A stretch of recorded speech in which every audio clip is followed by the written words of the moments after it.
반갑습니다. 먼저 선대위 구성에 대해서 좀 말씀을 드리겠습니다. 오늘 그 총괄본부장 등 선대위 인선을 최고위에 부의하려고 합니다. 그리고 선거운동이 더 지체돼서는 좀 곤란하고 지금 1분 1초를 아껴가면서 우리가 이제 뛰어야 될 그런 상황이고, 우리 민생, 공정, 미래 가치로 국민 통합을 이루고 대한민국을 정상화시키는 것을 목표로 해야 할 것 같습니다. 또 중도와 합리적 진보까지 아우르는 모습을 통해서 민주당과는 다른 모습을 보여드리고자 합니다. 또 과거 보수정당에 몸을 담지 않았던 분들, 사회적 약자를 위해 오랫동안 일해오신 분, 또 이 정부가 망가뜨린 공정 상식을 회복하기 위해 노력하신 분들을 삼고 처리해서 모시겠습니다.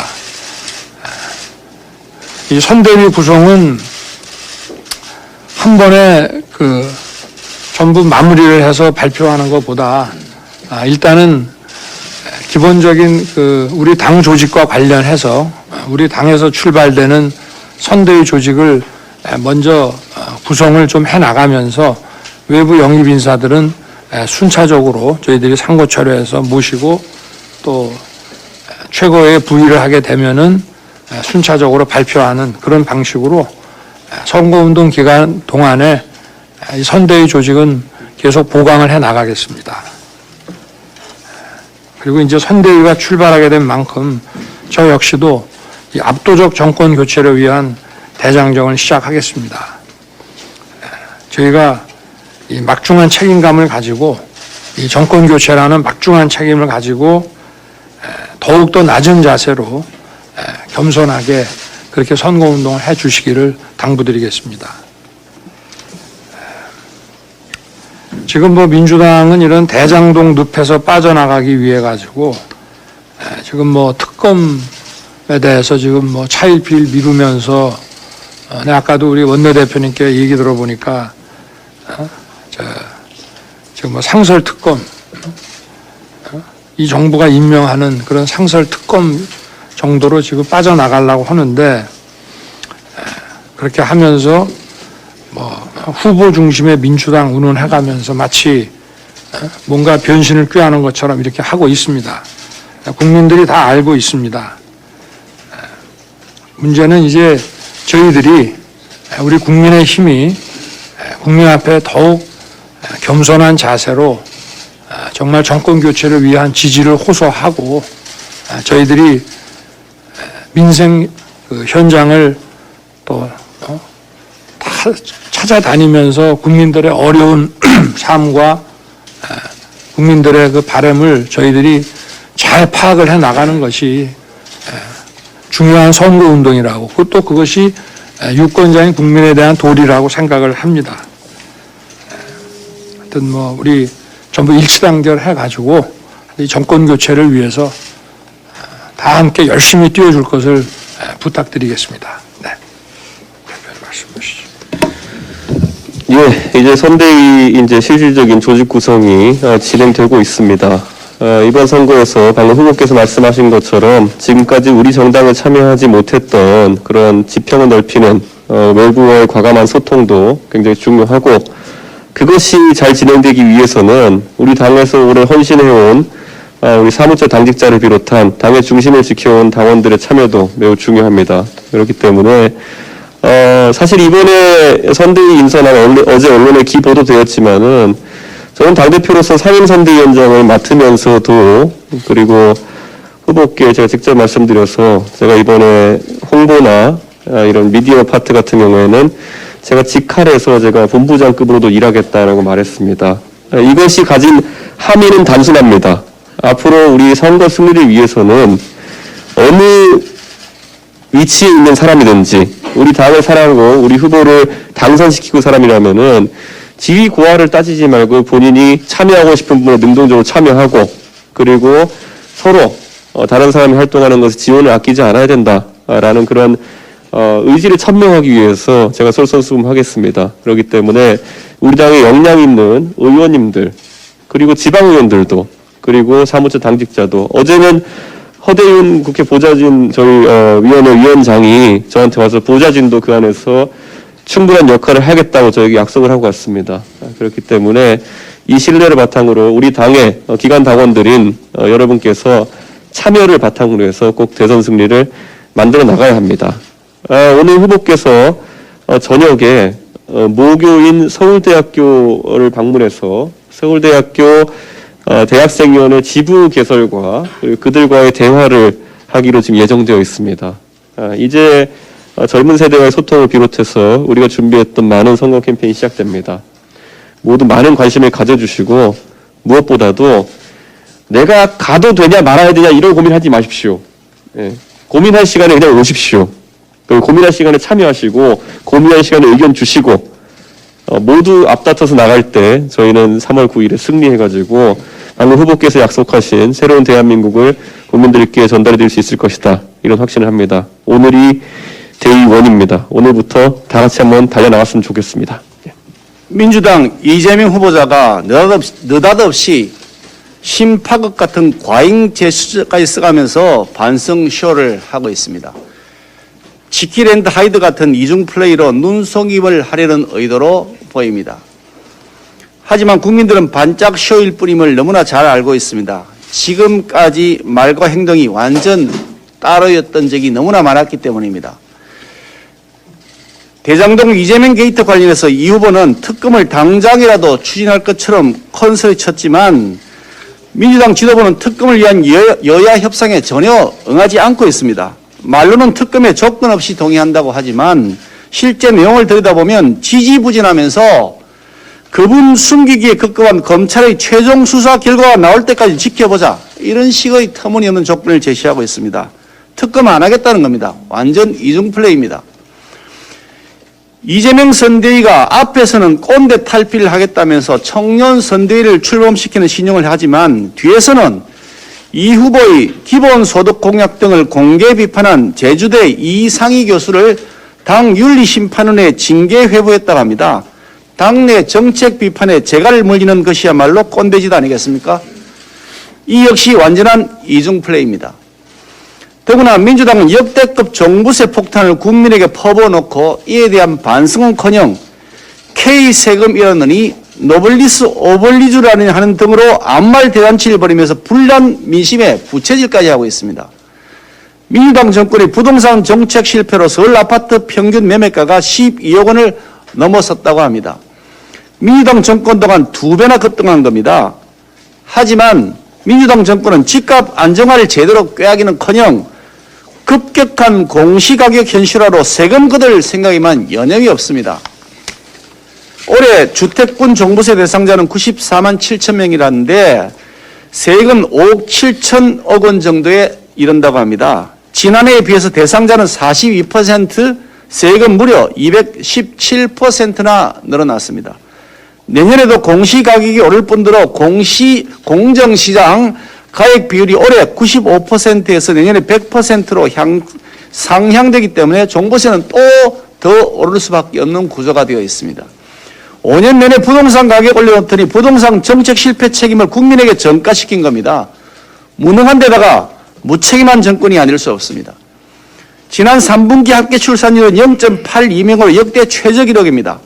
혼인 건수 역시 역대 최저라고 합니다. 일자리 없고 집값은 영끌에도 살 수 없을 만큼 비싸고 물가는 하늘 높은 줄 모른 채 치솟고 있는 냉혹한 현실 앞에서 어느 청년들이 감히 결혼을 꿈꿀 수나 있겠습니까? 오죽하면 한국에서 애 낳으면 바보라는 말까지 나오겠습니까? 지난 5년간 도무지 희망이라고는 가질 수 없도록 민생을 파탄내 놓은 정권입니다. 이런 민주당이 재집권을 꿈꾸는 것부터가 뻔뻔함의 극치이자 반성할 생각은 애초부터 없었다는 사실을 보여주는 것이라고 생각합니다. 민주당과 이재명 후보가 아무리 쇄신쇼, 반성쇼를 벌인다고 한들 무능, 무책임, 무대뽀라는 산무정권의 민주당 본질은 전혀 변하지 않습니다. 더구나 이재명 후보 스스로 대장동 게이트 설계 책임을 사실상 부인하면서 먼지 한 톨 운운하는 것 자체가 내로남불의 전형이라고 생각합니다. 민주당과 이재명 후보는 어설픈 반성쇼로 국민을 기만하려는 얄팍한 꼼수에서 벗어나서 정말 국민들에게 진정성 있는 반성과 사과를 해야 마땅할 것입니다. 네, 조금 전 김기현 원내대표께서 이 정부의 부동산 정책 무능과 거기에 대한 엄청난 실패 그 결과를 국민에게 전가하고 있는 모렴치함을 지적을 해주셨는데요. 제가 의정활동 차원에서 제가 지금 살고 있는 송파을 지역의 주요 아파트를 대상으로 2015년부터 이 매매 가격과 전세 가격 등을 분석하는 연구를 이 하반기 동안 운영을 하고 있었습니다. 이를 통해서 부동산에 과중한 세금 또 이런 것들이 시장에 어떤 영향을 미치고 매매 시장뿐만 아니라 전월세 시장에는 어떻게 전가되는지를 저희 주민들께 동별로 좀 전달해주고자 했던 취지인데요. 너무나 충격적이게도 최근에 그 임대차 3법 시행 이후로 저희가 아무리 이 전문가들이 나서서 용역을 돌리려고 해도 매매 건수가 잡히지 않아서 통계를 낼 수 없는 충격적인 그 결과지를 제가 중간 보고서로 받아들었습니다. 엊그제 국민과의 대화에서 문재인 대통령께서 앞으로 공급의 문제를 그 난항을 해소할 것이다라고 하셨는데 문재인 대통령 대체 어느 나라 대통령인지 모르겠습니다. 어디 딴 나라에 혼자 살고 계신지 국민들은 집을 살래도 살 수가 없고 집 가진 사람들은 집 가졌다는 죄로 세금 폭탄 맞고 전월세 세입자들도 이사를 가려도 갈 집이 없습니다. 음식, 주, 인간이 살아야 하는 세 가지 그 요건 중에 대한민국의 문재인 정부가 대한민국 국민들의 이 주거의 안정을 완전히 박살낸 것입니다. 28번의 바보 같은 부동산 정책, 빈대잡으로다 초과 삼간 태운 이 문재인 정책의 문재인표 부동산 정책의 무능을 국민들께서 내년 3월 9일에 단단히 심판해 주시기를 부탁드리겠습니다. 최근에 이제 언론에 보면 민주당 의원들께서 그다음에 민주당 쪽 패널들께서 대장동 특검에 대해서 이재명 후보도 찬성을 하고 민주당도 찬성을 하고 있는데 마치 국민의힘 쪽에서 하지 않는 것처럼 지금 이야기들을 하고 있습니다. 이런 부분에 대해서 다시 한번 지적하고자 합니다. 진정 대장동 특검을 민주당이 하려고 하면 오늘 당장 발표를 먼저 하십시오. 송영길 대표가.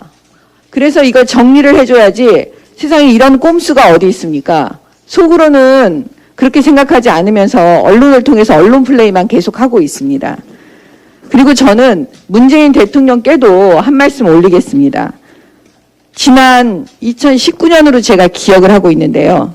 장자연, 김학의, 버닝썬 사건에서 진상규명을 지시하셨습니다. 공소시효가 남은 범죄 행위가 있다면 반드시 엄정한 사법 처리를 해달라. 검찰과 경찰 지도부가 조직의 명운을 걸고 국민적 관심이 있는 이 사건에 대해서 사법 처리할 수 있으면 해라. 이렇게 지시하신 적이 있습니다. 그러면 지금 대장동 이 특검에 대해서 국민적 관심이 지대하지 않습니까? 이거 국민적 관심이 엄청 지대합니다. 그러면 대통령께서도 이 부분에 대해서 의견 표명을 하십시오. 지위가 아니라면 당부라도 하십시오. 검찰과 경찰 지도부가 조직의 명운을 걸고 잘 못했으니까 이제 특검하라고 여야에게 말씀해 주십시오. 그래야 지금 민주당 지도부가 하는 민주당 국회의원들이 언론에 대고 국민들께 특검하겠다고 하는 그 말이 진정성이 있게 되는 겁니다. 이상입니다. 이재명 후보가 어제 민주당 소속 국회 상임위원장 및 간사단 회의에서 정기국회 처리 현황과 관련해 국민은 야당의 반대 때문에 또 부당한 발목 잡기 때문에 해야 할 일을 못한다는 점을 고려해 민주당에 압도적인 다수의 의석을 줬다며 입법 독재, 야당 패싱을 지시했습니다. 여당의 대선 후보라는 사람이 의회 민주주의를 파괴하는 행태에 개탄을 금치 못합니다. 지금까지 이 후보는 전국민 재난지원금, 음식점 총량 허가제 등 사회적 비용은 전혀 고려하지 않은 채 일단 표부터 얻고 보자는 태도로 각종 논란과 갈등을 자초해왔습니다. 이제는 하다못해 이재명 표 입법을 위해서라면 입법 독재, 야당 패싱도 불사하라고 대놓고 지시를 하고 있습니다. 심지어 여당 내부에서조차 이재명 후보와 민주당의 밀어붙이기라고 지적할 정도입니다. 이재명 후보는 의회 민주주의 개념, 야당 존중, 협치 정신 등 민주적 가치를 상실한 부적격 대선 후보입니다. 우리 국민들은 이미 문재인 정부 하에서 거대 여당이 주도한 입법 독재의 폐해를 온몸으로 체감하고 있습니다. 지난 2019년 12월 민주당이 수적 우위를 앞세워 날치기 한 공수처법은 야당 표적수사처를 탄생시켰습니다. 공수처가 수사한 사건 12건 중 4건이 우리 당 윤석열 후보와 관련된 사건입니다. 공수처가 본연의 임무를 망각한 채 야당 탄압에만 앞장서고 있습니다. 부동산 정책도 마찬가지입니다. 서민 주거 안정을 외치며 밀어붙인 임대차 3법은 오히려 매물 잠김, 패닉 바잉, 집값 상승으로 이어져 작금의 부동산 대참사를 초래했습니다. 올라도 너무 오른 집값으로 가계부채는 급등했고 강력한 대출 규제와 그에 따른 대출 고금리로 인해 서민, 무주택자 등 국민의 부담만 가중되었습니다. 이 후보와 민주당의 야당 탓은 어제 오늘 일이 아닙니다. 본인들에게 유리한 것은 단독 입법을 하면서 불리한 것은 야당 탓으로 책임을 전가하고 있습니다.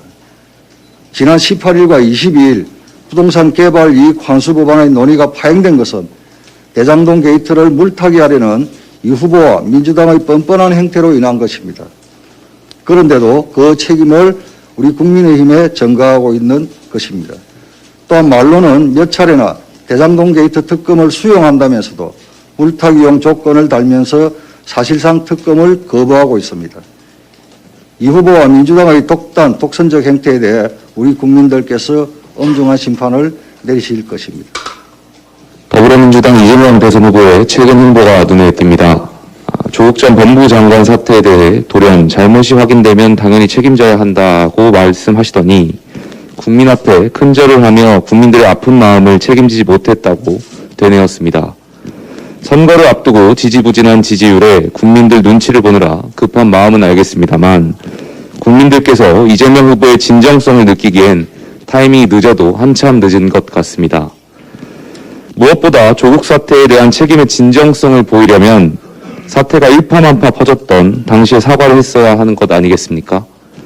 조국 전 장관의 위선과 내로남불로 인해 박탈감과 분노가 극대화됐던 당시에 진심 어린 사과를 했다면 국민들과 청년들의 응어리가 어느 정도 풀리지 않았겠습니까? 정작 당시에는 마녀사냥이라며 조국 전 장관 두 눈에 급급하시다가 이제와 다른 말씀을 하시니 당황스럽습니다. 버스가 한참 지나간 뒤에 손을 흔들어봤자 버스가 돌아올 리는 없습니다. 이재명 후보님, 조국 전 장관께서 SNS에 이런 글을 올리셨습니다. 파리가 앞발을 싹싹 비빌 때 이놈이 사과한다고 착각하지 말아라. 파리가 앞발 비빌 때는 뭔가 빨아먹을 준비를 할 때이고 이놈을 때려잡아야 할 때이다. 이재명 후보께서 곰곰이 생각해 보셨으면 좋겠습니다. 한편으로 우리는 이재명 후보의 행보를 조소만 할 게 아니라 반면 교사로 삼아야 합니다. 다행스럽게도 선대위 구성이 윤곽이 드러나고 있지만 아직 대선까지 100일이 넘는 시간이 남았습니다. 우리 스스로 뼈를 깎는 노력을 통해 혁신과 비전을 국민들께 보여주지 못한다면 냉정하게 판단하시는 국민들께서 민주당에 던졌던 돌을 언제든지 우리에게 던지실지도 모릅니다. 항상 영민하게 움직이며 긴장의 끈을 놓지 않는 선대위로 거듭나기를 희망합니다. 저 또한 제 위치에서 제 역할을 다하기 위해 최선을 다하겠습니다. 이상입니다. 김용태 최고위원 오늘 그 행사 준비하고 있을 텐데 몇 명 정도 참여한대요? 오늘 그 서울대 학생 종합해서 한 80여 명 정도 참석할 예정입니다. 후보님 질문 되게 많이 받으시겠는데. 뭐 부족한 건 또 우리 대표님께서 좀 보완해 주십시오. 어제도 오늘 후보께서 어제 이제 말씀드렸더니 자유 질의응답을 하실 수 있다 그러셔가지고 지금 이번 일정상 그래서 많은 학생들 아마 기대를 좀 하고 있을 겁니다. 언론도 많은 관심을 부탁드리겠습니다.